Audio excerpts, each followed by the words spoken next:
The 7 Ravens. Far away and long ago there lived a king and queen and 7 sons. 7 strong, handsome boys with hair as black as ravens' wings.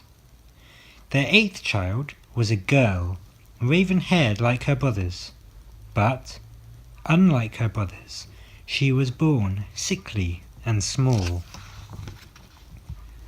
One morning, when the queen stroked the baby's face, it burned to the touch.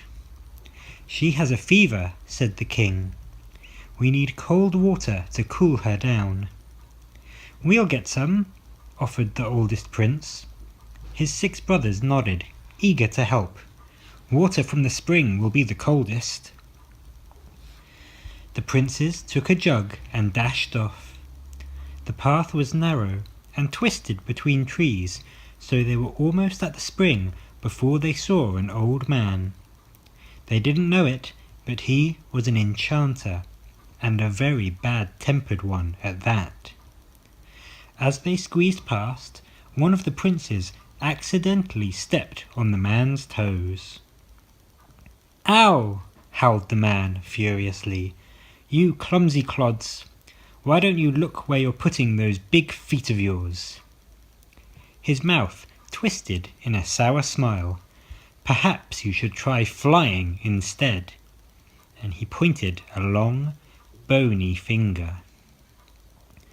At once, all 7 princes began to sprout long black feathers. Their noses curved and hardened into beaks, while their feet shrank into claws. Not a moment later, instead of 7 princes, there were 7 glossy black ravens with bright, startled eyes. "Now be gone!" snapped the enchanter. There was a flapping and fluttering as 7 pairs of wings beat the air, and then silence. Back in the palace, the king and queen waited in vain for their sons to return. No one had seen what had happened, and no trace of the boys could be found. Their only consolation was the little princess, who recovered quickly. With each passing day, she grew stronger and more lovely, with raven hair and rose-red lips. The king and queen never told her how her brothers had disappeared, for fear she might feel somehow to blame. But one day she overheard 2 servants gossiping about it, and then she could not rest. "My brothers vanished trying to help me," she thought to herself. "Now I must help them. I will find them, and I will bring them home." The princess packed up a loaf of bread, a jug of water, and a little wooden chair. On her finger she placed a golden ring that had been her mother's, and then she set out. She walked and walked until her legs ached and her shoes were almost worn through. When she was hungry, she nibbled a crumb of bread. When she was thirsty, she took a sip of water. And when she felt tired or sad, she sat on the chair, held the ring, and thought of home. After many, many days, she came to the wild lands at the end of the world.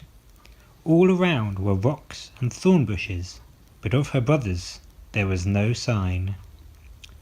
"I won't give up," she thought. "Perhaps the sun knows where they are. It sees everything."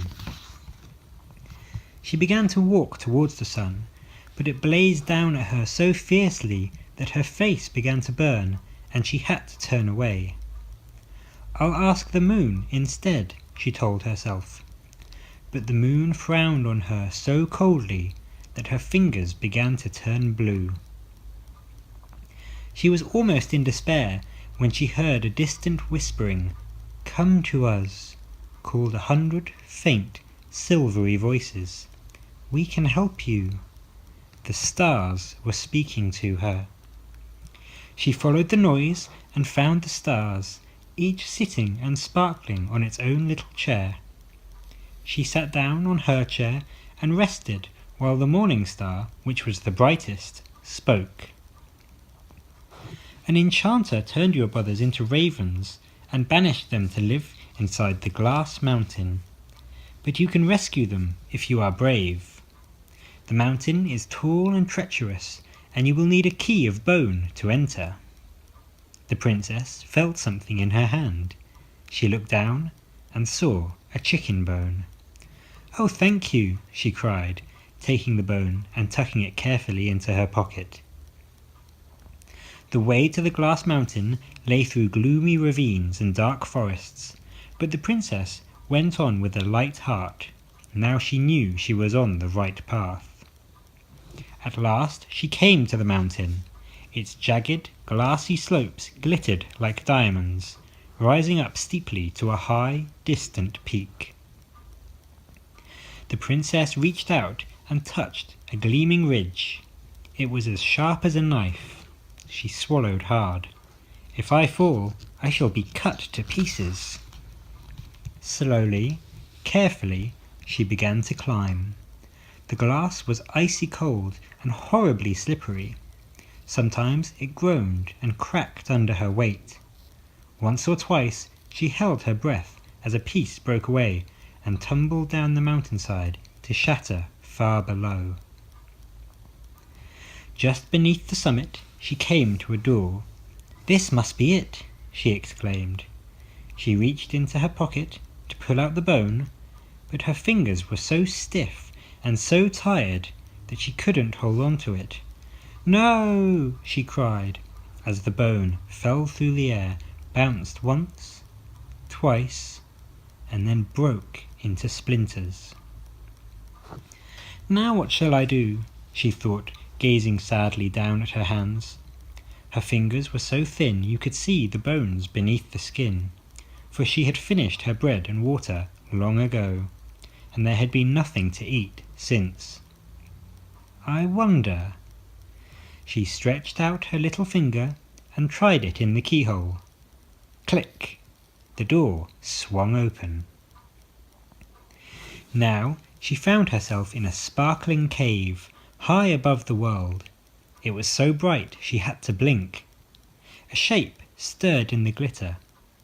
As it came closer, the princess saw it was a little man with a kind smile. "What are you looking for, child?" he asked, with a deep bow. "My brothers, the ravens," said the princess. The little man nodded. "My lord ravens are not at home," he said, "but you may wait here until they come." And he led her to a table set with 7 silver plates and 7 golden goblets. The princess was very hungry and very thirsty, so she took 1 bite from each plate and 1 sip from each goblet. As she put down the last goblet, her mother's ring slipped from her thin finger. Splash!